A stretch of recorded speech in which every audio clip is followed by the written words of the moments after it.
This is Greene County, Pennsylvania. It's home to the Bailey Mine Complex, the biggest coal mine complex in North America. It's the size of Manhattan, and it employs about 2,000 people. It's owned by CONSOL Energy, which was founded way back in 1864. This is Veronica. She's an environmental activist and the executive director of the Center For Coalfield Justice. She lives here. This is not a lake. It's a CRDA, a coal refuse disposal area. Or, in Veronica's words, this is what a toxic waste dump looks like. And this toxic waste dump is just one of 24 toxic waste dumps in Greene County, all of which may be leaching chemicals from coal ash into the water supply and the soil. CONSOL Energy bought this valley when Veronica was a teen. She grew up exploring these woods and learning how to drive on this road, but all of a sudden she just couldn't go there anymore. Not without someone watching. It changed her life. Realizing that the coal mine could just take a valley made me aware of the power the company had over the people living here. And from that point forward, I've always spoken out on how that power dynamic is not equal and that the community members should have just as much a say as an outside corporation. For generations, coal mining in Appalachia has meant good-paying jobs. But these days, it means fewer jobs for less money, as other fossil fuels get extracted. And the cost of coal, on land and on people, has become unavoidably apparent. But what's not so apparent is how to create a future here. I'm Jackie Huntington, and this is See Here Now.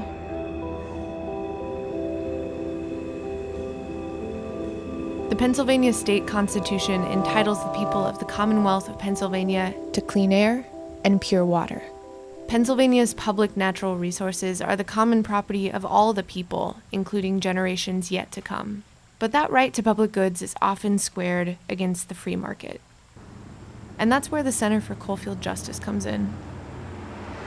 The organization has engaged in repeated legal actions to contest CONSOL's permit applications for longwall mining.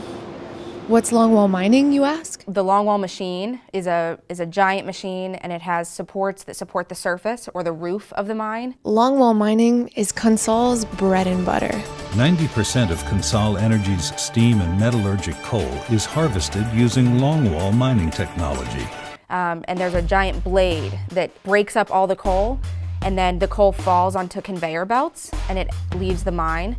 As you remove that entire seam, there are no pillars that support the surface, and those supports will slowly move forward, and behind you, the ground sinks to fill that void that you just created. That sinking is synonymous with subsidence. Land subsidence can crack home foundations. People can lose well water. Public space is under constant threat. It's caused folks to sell cheap and get out, or just straight up abandon their homes and leave the county, which only has a population of about 38,000. Our focus right now is on protecting streams within a state park. Specifically, Ryerson Station State Park. Public lands, a lot of people in the community use these public lands to recreate. They're not asking CONSOL to stop mining. They're asking the Pennsylvania Department of Environmental Protection to not let CONSOL do this particular type of mining under public land or near bodies of water. Because this used to be a lake, Duke Lake. In 2005, due to subsidence caused by longwall mining, this dam cracked and the lake was drained. After years of litigation, CONSOL reached a settlement with the state. CONSOL agreed to pay $36 million to rebuild the dam and the lake with the condition that they accepted absolutely no fault for any of it. Ultimately, the whole thing fell through. The land wasn't stable enough for any of it to be rebuilt. All of that money is just tied up in state coffers. Meanwhile, Greene County lost Ryerson Station State Park as they knew it, and people are still super angry. Despite the way it treats rural landscapes, CONSOL is headquartered in an antiseptically perfect business park, next to a country club and golf course with its own lake and artificial waterfall, all protected with threatening signs and cameras. This is definitely a battle between people and corporate power. By not getting every ounce of coal out from under the ground, they could protect the streams. But the corporate greed and the corporate power that drives this company means they need every last ounce of coal out of the ground without any regard for what happens to the community left behind. The future of our next generation, of my daughter, is what's at stake. She actually really loves herself, so she might think you're taking pictures of her. She loves her picture taking. She's very in love with herself. Veronica's husband used to be a Marine. He spent 3 years working in the coal mines. He's going back to school right now on the GI Bill. He and Veronica want their daughter to grow up here. Oh man, you're growing.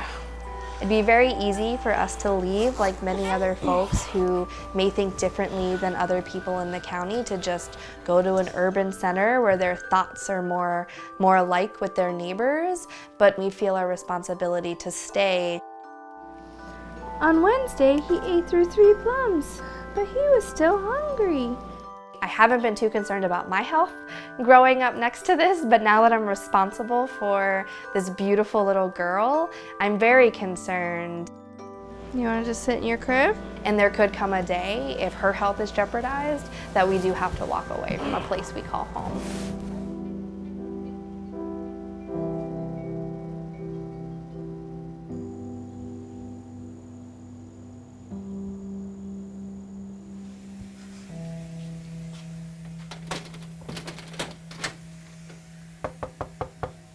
Veronica is checking in with supporters of the Center for Coalfield Justice to record their concerns.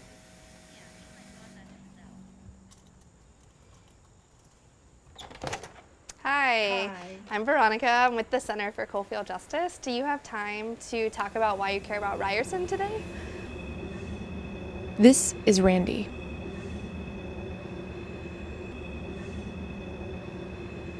She lives just a few hundred feet away from a coal prep plant. The coal train passes through several times a day and sounds like a ghost storming its way through her backyard. My dad was a coal miner. My grandpa was a coal miner. My brother is a welder. They're blue collar. I'm the only one that went to college in my family. I grew up in the coal fields. I grew up playing in coal ash. And I thought it was actually pretty cool. Didn't know what it was. Conveyor belts crisscross the county. They ferry coal through its stages of mining, cleaning, and disposal into CRDAs like this one, which has overtaken this valley. The scale here is massive. This truck is just a regular-sized truck. Can you imagine standing down there?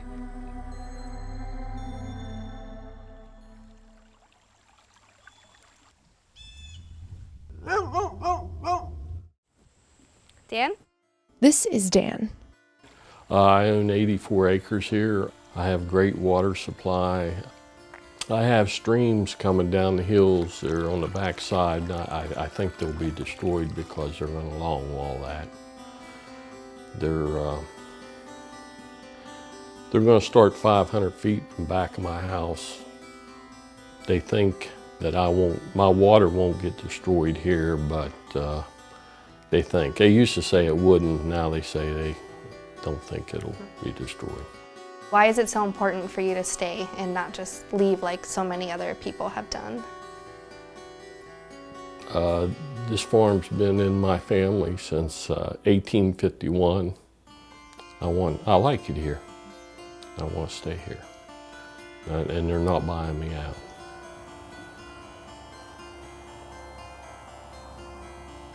It's not on now, but this used to be bright, like it was lit up like a ski slope. Right. So Yep. when I was in college, I thought it was a ski slope. I thought it was a roller coaster when we moved here. If we can just be done with the actual trains, how great of a bike trail would that be? Mm-hmm. That's like a dream, you know? Yeah.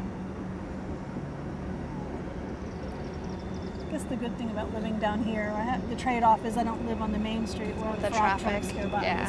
It's one or the other.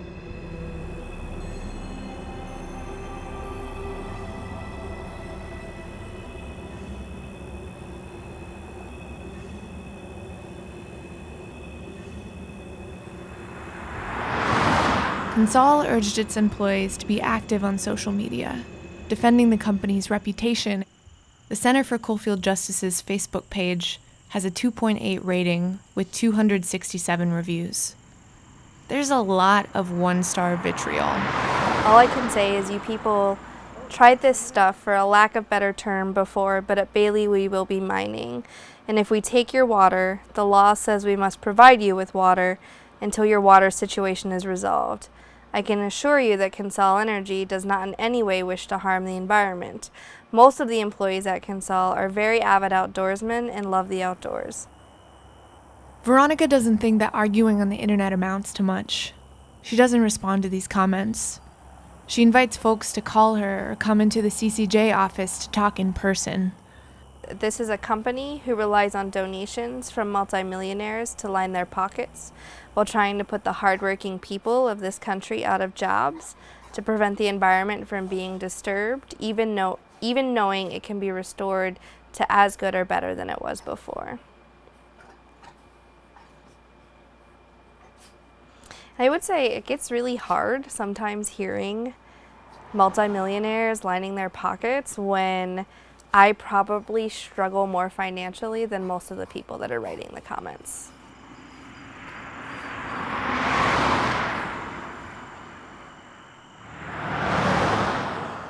The Center for Coalfield Justice won its appeal contesting CONSOL's permit, sparking a landmark legal change.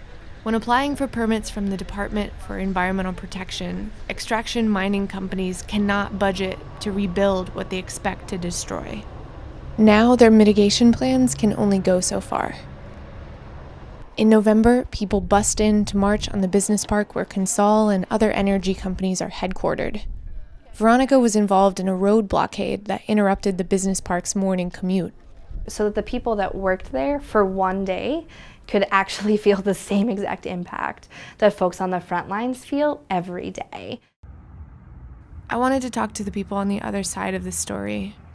My colleague Taylor reached out to some of the commenters on CCJ's Facebook page and found a coal worker and his wife who were interested in talking to me. They were excited. I was excited. I planned to meet them over the Thanksgiving holiday weekend, during one of this guy's rare days off. He just had to clear it with CONSOL HR. He said he wanted to connect me to some folks at CONSOL who could tell me what was really going on. But when I arrived in Pittsburgh on a Saturday night after flying in and renting a car, I got a text message from his wife. I just found out that I am unable to interview the CONSOL employee that I was planning on interviewing, who is down to be interviewed, and CONSOL won't let him do it. And I found this out because his wife said that CONSOL said that they reached out to me and told me that he was unable to have contact with the media, but they didn't reach out to me. I looked through my phone calls, I looked through my emails, there's nothing from them. And now I'm just here, and what am I supposed to do? Figure it out, I guess. I should have expected this. In the past, CONSOL has threatened to fire employees for talking to media. Which sucks, but I get it. What incentive do they have to let that guy talk to me? I spent the weekend grasping for a plan B and singing along to Christmas songs on the radio. I visited workwear stores. I saw lots of oil and gas workers traveling in from out of town to work there. It was a holiday weekend and the beginning of hunting season, and no one was getting back to me. I visited the CCJ office.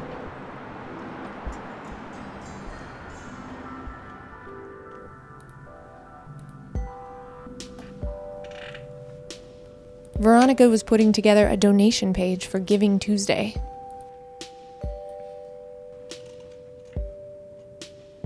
CONSOL recently split its company into two companies, separating out oil and gas from coal, ensuring they'll be primed to suffer minimal financial losses as the coal in the ground is continually depleted, becoming more expensive to extract.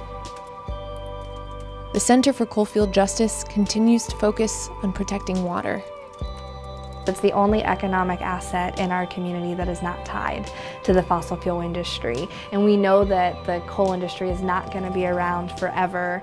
No matter what happens with regulations, the resources themselves are just going to be depleted. And it's important while we have coal mining in the area to protect and preserve what we're going to need in the future as well.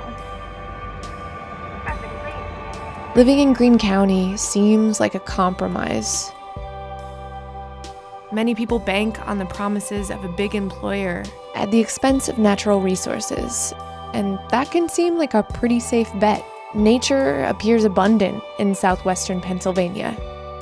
What's one valley filled with toxic coal waste when you have another just across the ridgeline? But homes, streams, and parks have been undermined, literally and figuratively, by CONSOL Energy. It could be only a matter of time before the clean air and pure water is an unquestionably broken promise. If they continue to make these decisions, they have to be held accountable for them. And it's clear that our legislators are not holding them accountable, our regulatory systems are not holding them accountable, and so those of us that are living in these communities are going to do what it takes to defend our homes and our families and protect our futures. I'm sure that CONSOL would rather see us stop doing everything we're doing, but that's a day, as long as I'm living here, they will never see.